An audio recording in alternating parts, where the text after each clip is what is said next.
Dewasa ini, perkembangan teknologi tak lagi bisa dibendung. Perkembangan teknologi informasi di bidang komunikasi terjadi sangat pesat.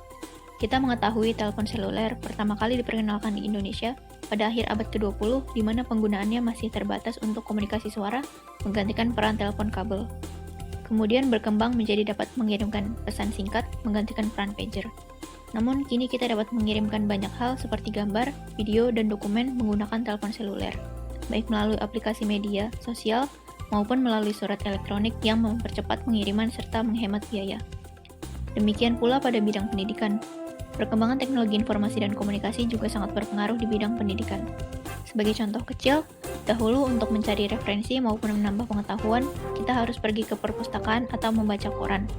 Adanya perkembangan teknologi membuat kita tak perlu lagi untuk pergi keluar untuk menemukan apa yang kita cari dan butuhkan. Dengan adanya gadget dan internet, kita dapat mengakses begitu banyak informasi, termasuk buku dan jurnal-jurnal sebagai bahan bacaan untuk hiburan maupun sumber ilmu. Dahulu, mengajar dilakukan dengan hanya menggunakan papan tulis sebagai sarana. Tetapi kini sudah dapat dilakukan dengan memproyeksikan materi di depan kelas. Proyeksi materi pun dulu hanya menggunakan overhead projector, dan sekarang dapat dilakukan semudah menyambungkan laptop ke proyektor, lalu materi dapat diproyeksikan di depan kelas. Kegiatan belajar dengan menggunakan bantuan teknologi saat ini bukan hanya diterapkan pada sekolah tingkat lanjut, melainkan sudah mulai diterapkan pada sekolah tingkat dasar, seperti menerima dan mengirim tugas yang sudah mulai menggunakan surat elektronik maupun sarana daring lainnya.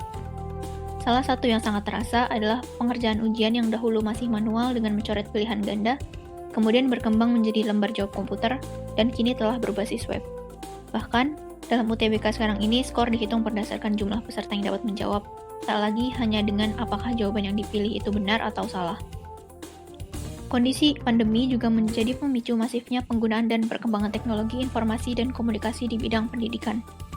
Sebab pelajaran tak lagi dapat dilakukan secara tatap muka, melainkan harus secara daring.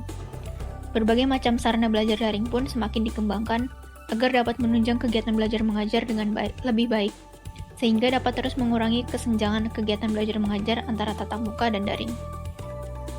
Akhirnya, kita tetap harus menyadari pentingnya untuk terus belajar dan tidak alergi terhadap perkembangan teknologi informasi dan komunikasi, sehingga dapat terus beradaptasi dengan kondisi terkini. Created using Powtoon.